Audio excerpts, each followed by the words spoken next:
Welcome to Tinnu cartoon TV. एक समय की बात है, एक बहुत घना जंगल था।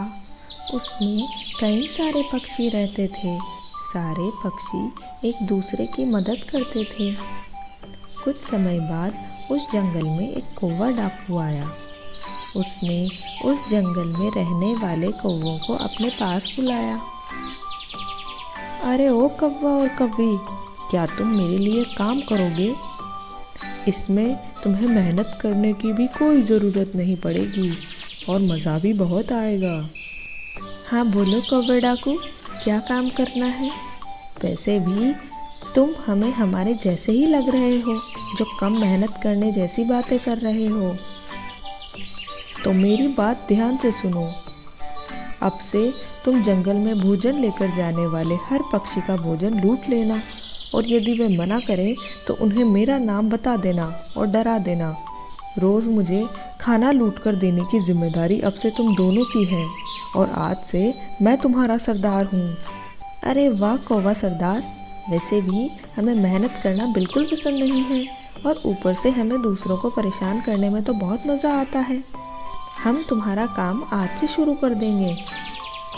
ठीक है, तो जाओ और मुझे खाना ला कर दो। इस तरह वह कौवा और कौवी खाना लूटने के लिए चले जाते हैं और एक पेड़ पर जाकर बैठ जाते हैं। उधर से टिन्नू चिड़िया खाना लेकर जा रही होती है, तो वह कौवा और कौवी को देखकर वहीं रुक जाती है। अरे कौवा भाई और कौवी जी, आप दोनों यहाँ बीच रास्ते में कैसे बैठे हैं? क्या आपको मदद की ज़रूरत है? क्या मैं आपकी कोई मदद कर सकती हूँ? हा हा हा, अच्छा हुआ जो तुम भी हमारे पास चली आई टिन्नू चिड़िया। हमें तुम्हारी मदद की कोई ज़रूरत नहीं है। जो भी खाना तुम्हारे पास है वह हमें दे दो। अब से हम डाकू कौवे के लिए काम करेंगे। अगर तूने यह खाना हमें नहीं दिया तो हमारा सरदार तुझे मार गिराएगा। अरे अरे, ये क्या कह रहे हो कौवा कौवी? कल तक तो तुम हम सबके साथ मिलजुल कर रहते थे। अब अचानक उस बाहर से आए डाकू कौवे के साथ कैसे मिल गए? ये बुरा काम क्यों कर रहे हो? यदि तुम हमारे साथ रहो तो हम उस कौवे को भी यहाँ से भगा सकते हैं। ज़्यादा ज्ञान मत दो हमें टिन्नू चिड़िया, और चुपचाप यह खाना हमें दे दो, नहीं तो हमें तुम्हारी पिटाई करनी पड़ेगी। बोलो, तुम पिटना चाहती हो या चुपचाप ये खाना हमें दे दोगी? इस तरह कौवा कौवी टिन्नू चिड़िया की एक बात भी नहीं सुनते और उससे भोजन छीन लेते हैं। अब कौवा और कौवी रोज़ाना किसी न किसी पक्षी का खाना छीनने लगे और ले जाकर अपने कौवे सरदार को देने लगे। इस तरह उनके सरदार के पास कई सारा खाना इकट्ठा हो गया। कुछ दिनों तक ऐसे ही चलता रहा। जंगल के सभी पक्षी कौवे और कौवी से परेशान हो गए थे। कुछ समय बाद जंगल में सूखे के दिन आ गए और धीरे धीरे करके पूरा जंगल सूख गया। उसमें खाना पानी कुछ नहीं बचा। एक दिन टिन्नू चिड़िया ने चीकू कबूतर से कहा, अरे चीकू कबूतर, अब तो जंगल में दाना मिलना भी बहुत मुश्किल हो गया है, और थोड़ा बहुत जो दाना मिलता है उसे भी वह दुष्ट कौवा और कौवी छीन लेते हैं। अब हम क्या करें? अरे टिन्नू चिड़िया, तुम सही कह रही हो। अब हमें दाना चुनने नहीं जाना चाहिए, और कुछ समय के लिए हमने जो खाना जमा कर रखा है वही खाना चाहिए। हम बेकार में जंगल में भोजन ढूंढने जाते हैं, ऊपर से वो कौवे भी छीन लेते हैं। इससे अच्छा है कि कुछ दिन हमें घर पर ही रहना चाहिए। आखिर इसी समय के लिए तो हमने भोजन इकट्ठा किया था। हाँ चीकू कबूतर, सही कह रहे हो तुम। कल से हम में से कोई भी दाना लेने नहीं जाएगा। तुम यह बात जंगल के सभी पक्षियों को बोल देना कि कल से हम हमारा इकट्ठा किया हुआ खाना ही खाएंगे और भोजन की तलाश में इधर उधर नहीं भटकेंगे। ठीक है टिन्नू चिड़िया, मैं अभी जाकर जंगल के सभी पक्षियों को बोल देता हूँ। इस तरह अगले दिन से कोई पक्षी दाना लेने नहीं जाता है।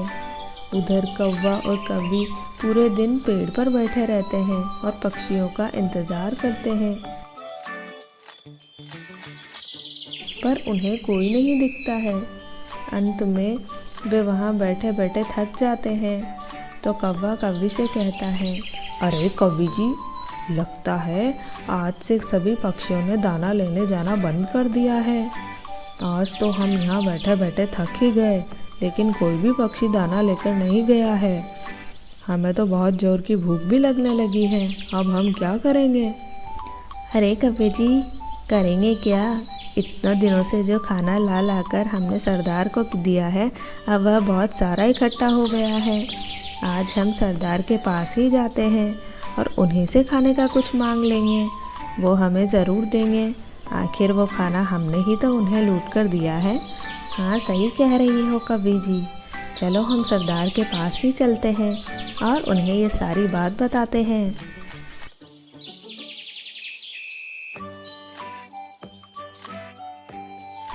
इस तरह वे अपने सरदार के पास चले जाते हैं।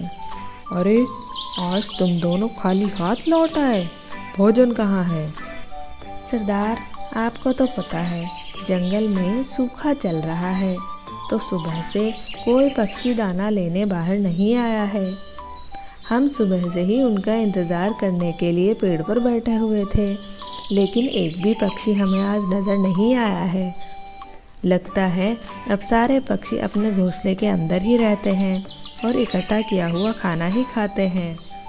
अब से हमें कुछ दिनों के लिए लूटपाट बंद कर देनी चाहिए, क्योंकि कोई पक्षी नज़र नहीं आता है। आज हम सुबह से भूखे हैं, हमें कुछ खाने को नहीं मिला है, इसलिए हमें आपके पास से ही कुछ खाने का दे दीजिए। अरे कौवे और कौवी, ये क्या कह रहे हो तुम? तुम्हारी इतनी हिम्मत कि तुम मुझे भोजन लाकर देने के बजाय उल्टा मुझसे ही भोजन मांग रहे हो। निकल जाओ यहाँ से, नहीं तो अभी मार डालूंगा। ये सारा भोजन मेरा है, तुम्हारा इसमें कोई हिस्सा नहीं है। जो तुम्हारा हिस्सा था वो मैंने तुम्हें दे दिया है। भाग जाओ यहाँ से, आज से मुझे नज़र मत आना। कौवा और कौवी डर के मारे वहाँ से चले जाते हैं। जंगल के सभी पक्षियों से उन्होंने दुश्मनी कर ली थी, इसलिए वे अब बिल्कुल अकेले पड़ गए थे। अब वे किसी पक्षी के पास जाकर मदद करने के लिए भी नहीं बोल सकते थे। उन्हें अपने किए की सज़ा मिल गई थी। तो प्यारे दोस्तों, अगर आप सबको यह कहानी अच्छी लगी हो तो इसे ज़रूर लाइक कर दें और रोज़ हमारी ये मज़ेदार कहानियाँ देखें।